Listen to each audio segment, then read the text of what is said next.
derrière.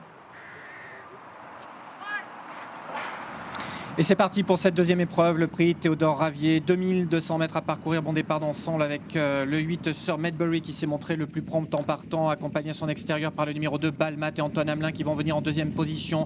Le favori Lescogriffe qui se montre assez brillant vient troisième, accompagné le long de la corde par le numéro 10 Nicolas, tandis que Dummy Rage se rapproche à l'extérieur, vient maintenant cinquième. Dans leur sillage, le 6 Sir Toby pour passer devant les tribunes avec un tout petit peu plus loin le numéro 5 Formy qui patiente pour l'instant à l'arrière du peloton, le 9 Swissman est en avant. Dernière position et c'est le 7 Good Tory qui est à l'arrière-garde.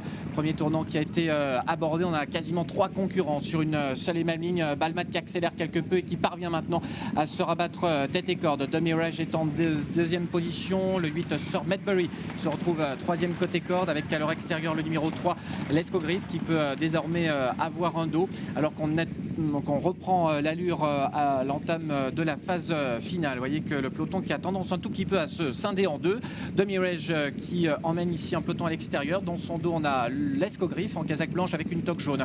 Au centre de la piste, on a toujours le numéro 8, Sir Medbury, avec le 2, Balmat, qui vient plutôt côté corde. Dans son sillage, le 10, il s'agit de Nicolas, qui a eu un bon parcours également dans le sillage des premiers. Le 5, Formy, galope toujours au sein du peloton. L'As Romulus du Donjon est à l'arrière du peloton en compagnie du numéro 6, Sir Toby et du 9 Swissman. On est quasiment au bout de la ligne d'en face pour aborder le dernier tournant. Balmat qui a toujours l'avantage, Dummy Rage qui est en deuxième position, Nicolas qui est troisième, Sir Medbury qui est en quatrième position, le favori Lescogriffe qui vient toujours cinquième avec l'As Romulus du Donjon qui regagne beaucoup de terrain à l'extérieur et qui emmène dans sa progression le 6 Sir Toby.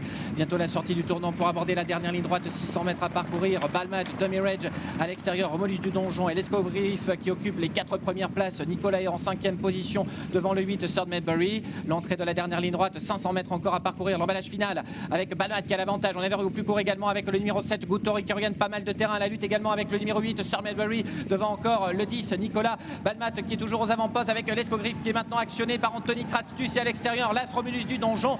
Balmat qui a encore l'avantage sur Sir Medbury qui est en deuxième position. Sir Medbury, Balmat en deuxième position, Romulus du Donjon qui vient vite à l'extérieur devant Lescogriffe aux abords du poteau. Balmat qui reprend l'avantage, Balmat aux abords du poteau qui va s'imposer. Le 8 sera deuxième, l'As troisième et la quatrième place côté corde pour le numéro 9 Swissman.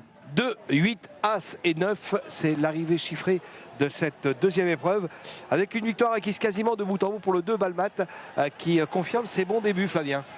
Ah oui, exactement. C'est vrai qu'il s'est montré vraiment assez tenace, exactement comme la dernière fois. Bon, on disait qu'il avait eu à faire un gros effort en partant, mais